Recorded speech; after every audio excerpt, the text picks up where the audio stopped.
Welcome back students. आज की इस नई वीडियो में हम लोग बात करेंगे AFCAT। सेकंड वैकेंसी आई है ये 2024 में।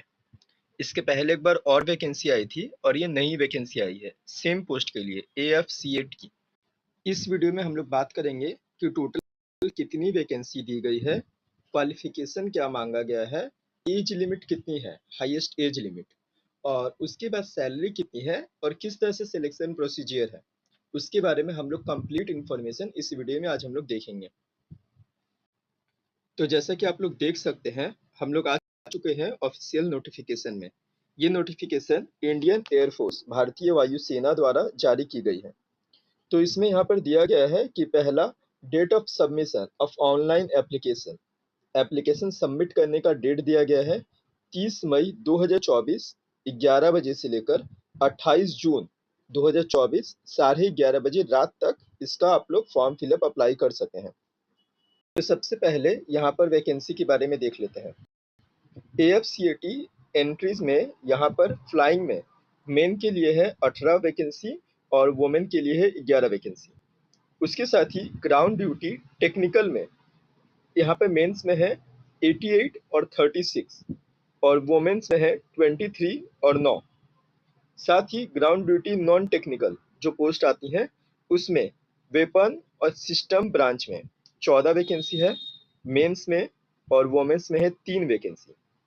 एडमिन के साथ साथ यहाँ पर LGS में 13 वैकेंसी है मेंस की, 4 वैकेंसी है वुमेन की। उसके साथ ही अकाउंट्स डिपार्टमेंट में 10 वैकेंसी है मेंस की और 2 वैकेंसी है वुमेन्स की। साथ ही एजुकेशन में 7 वैकेंसी है मेंस की, 2 वैकेंसी है वुमेन्स की। और लास्ट मेट्रोलॉजी में 8 वैकेंसी है मेंस की और 2 वैकेंसी है वुमेन्स की।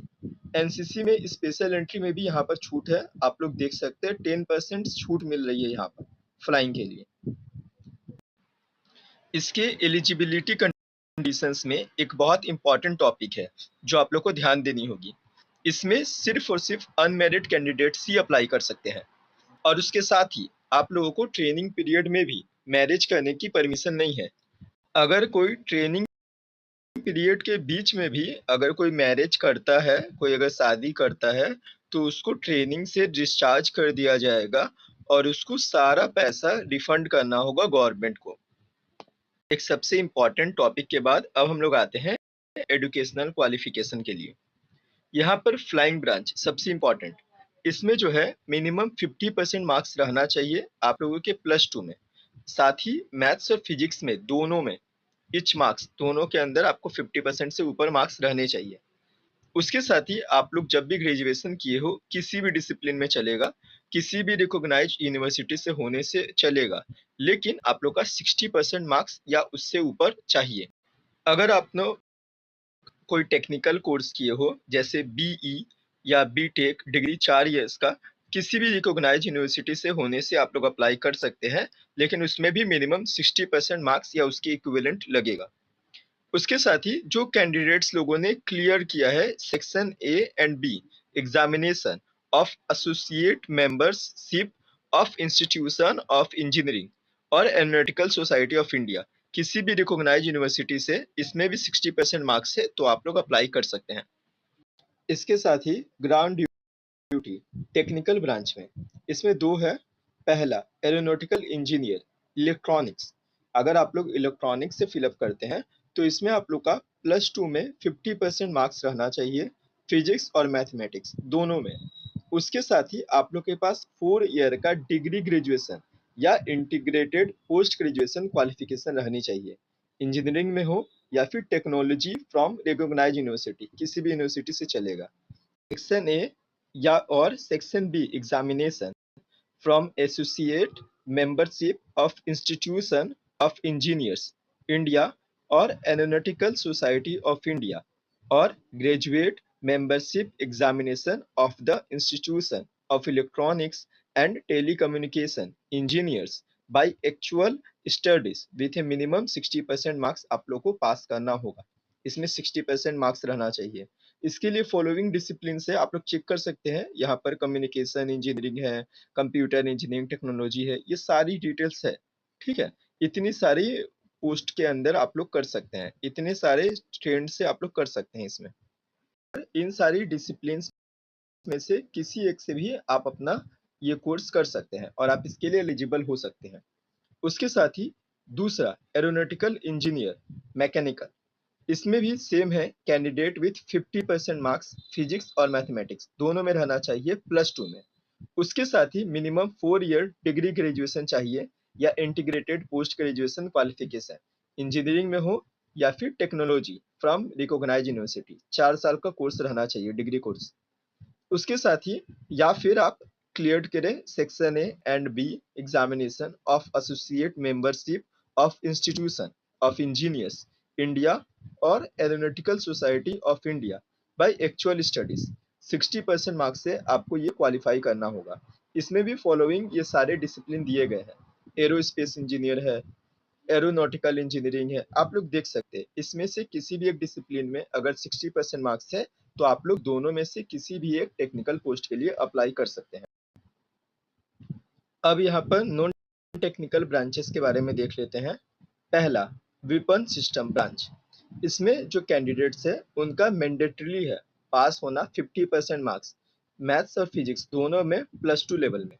उसके साथ ही ग्रेजुएशन में 3 साल का डिग्री कोर्स लगेगा, किसी भी डिसिप्लिन से हो सकता है, किसी भी रिकॉग्नाइज्ड यूनिवर्सिटी से। मिनिमम 60% मार्क्स लेकिन आना चाहिए।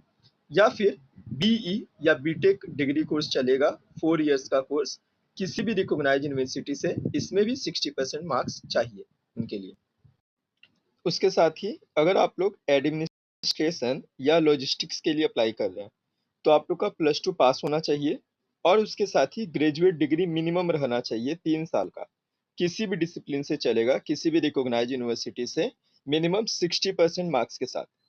या फिर इक्विवेलेंट है और उसके साथ ही आप लोग या फिर क्लियर किए हुए section A and B examination of associate membership of institution of engineers India या फिर एरोनॉटिकल सोसाइटी ऑफ इंडिया, किसी भी रिकॉग्नाइज्ड यूनिवर्सिटी से। इसमें भी मिनिमम 60% मार्क्स या इसके इक्विवेलेंट लगेगा। अगर आप लोग अकाउंट्स ब्रांच के लिए फॉर्म फिलअप कर रहे हैं तो इसमें आप लोग का +2 पास होना चाहिए और ग्रेजुएशन भी कंप्लीट होना चाहिए, 60% मार्क्स है या फिर उसके इक्विवेलेंट से, किसी भी रिकॉग्नाइज्ड यूनिवर्सिटी से हो सकता है। किस किस डिसिप्लिन में ज़रूरत है वो देख लेते हैं। बीकॉम हो सकता है, मिनिमम 3 साल का कोर्स। उसके साथ ही आप bachelor of business administration BBA कर सकते हो, स्पेशलाइजेशन इसमें फाइनेंस हो सकता है। बैचलर ऑफ मैनेजमेंट स्टडीज कर सकते हो आप, इसमें भी फाइनेंस में स्पेशलाइजेशन रहना चाहिए। या फिर बैचलर ऑफ बिजनेस स्टडीज, इसमें भी फाइनेंस में स्पेशलाइजेशन रहना चाहिए, ये कर सकते हैं आप लोग। या फिर आप लोग क्वालिफाइड सीए हैं, सीएमए हैं, सीएस है या सीएफए है तो भी आप लोग अप्लाई कर सकते हैं। या फिर अगर आप लोगों ने बीएससी किया है लेकिन फाइनेंस में स्पेशलाइजेशन है तो भी आप लोग इस फॉर्म के लिए अप्लाई कर सकते हैं। एडुकेशन से फिल कर रहे हैं तो 10+2 पास होने चाहिए।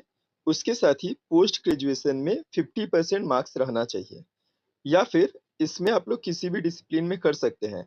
और अगर कोई ऐसा इंक्लूडिंग इंटीग्रेटेड कोर्स है जो कि पीजी ऑफर कर रहा है आप लोगों को, तो वो भी आप लोग कर सकते हैं। उसमें भी लेकिन 60% मार्क्स ग्रेजुएशन में रहना चाहिए आपका। टेक्नोलॉजी में है कि आप लोग को 10+2 पास होनी चाहिए। उसके साथ ही बीएससी रहना चाहिए फिजिक्स और मैथमेटिक्स में, जिसमें आप लोग का 60% मार्क्स रहना चाहिए। या फिर इक्विवेलेंट होना चाहिए किसी भी 4 इयर्स ग्रेजुएशन कोर्स, वो चाहे इंजीनियरिंग में हो या टेक्नोलॉजी डिसिप्लिन में हो। इसमें भी 60% मार्क्स ज़रूरत है। और इसमें कौन-कौन सा डिसिप्लिन में है आप लोग स्ट्रीम देख सकते हैं। कम्युनिकेशन इंजीनियरिंग है, कंप्यूटर इंजीनियरिंग टेक्नोलॉजी है। इस तरह से ये सारी स्ट्रीम में से किसी भी एक में आपका 60% मार्क्स रहना चाहिए, तो आप लोग इस पोस्ट के लिए अप्लाई कर सकते हैं।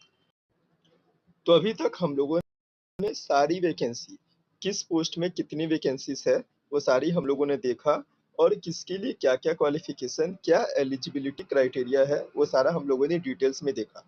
अब आगे चलते हैं।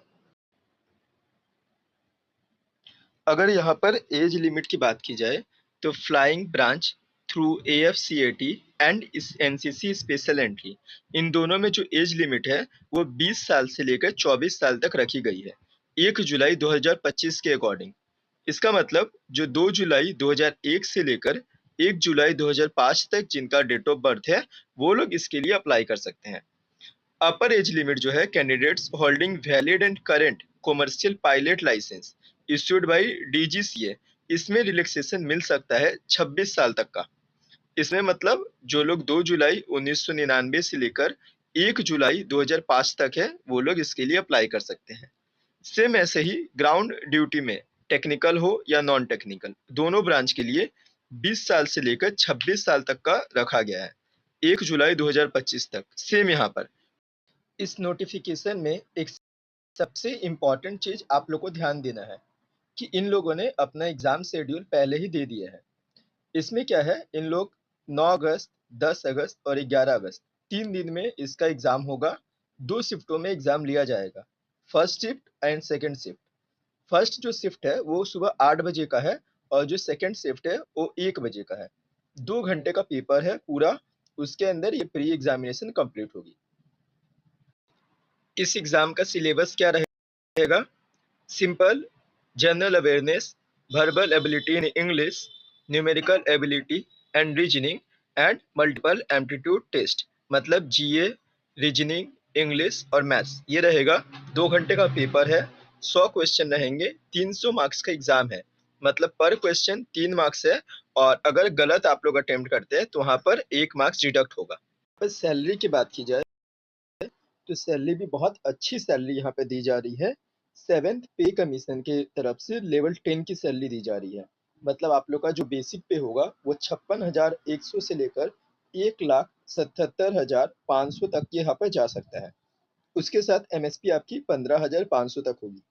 जो फ्लाइट के रेट्स होते हैं उनके साथ एक फिक्स स्टाइपेंड भी उन लोग को मिलेगा 56,100 पर मंथ अपना ट्रेनिंग पीरियड के टाइम पे। अलावेंस भी बहुत अच्छे खासे अलावेंस यहाँ पे दी जा रही है। यहाँ पर अलावेंस आपकी जो है जहाँ पर आप लोग की पोस्टिंग हो जा रही है उसके हिसाब से ये थोड़ा डिफर कर सकता है, लेकिन उसके साथ ही आप लोग का transport, technical, field area in सब के ऊपर ये डिपेंड करेगी, बट बहुत अच्छा अलावेंस है। उसके साथ ही इंश्योरेंस भी आप लोग को दी जाएगी, 1,10,00,000 का इंश्योरेंस कवर यहाँ से दी जा रही है एयरफोर्स ग्रुप इंश्योरेंस सोसाइटी की तरफ से। बहुत अच्छी पे स्केल है ये। तो इस वीडियो में हम लोगों ने AFCAT वैकेंसी के बारे में डिटेल्स में पूरी बातें की। कितना उसका वैकेंसी है, क्या उसकी एजुकेशनल क्वालिफिकेशन है, कितना सैलरी मिलती है, क्या-क्या क्वालिफिकेशन, क्या-क्या रिक्वायरमेंट है, आप कैसे तैयारी कर सकते हैं, सिलेबस क्या है, एग्ज़ाम का डेट, सारा कुछ।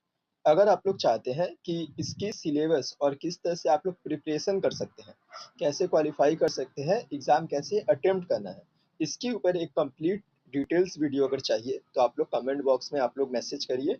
हम लोग ज़रूर उसके ऊपर एक डेडिकेटेड वीडियो उसके ऊपर हम लोग बनाएंगे। इस वीडियो को अपने सभी दोस्तों के साथ शेयर करिए, वीडियो को लाइक करिए और जुड़े रहिए हमारे साथ अगली वीडियो के लिए। तब तक के लिए धन्यवाद।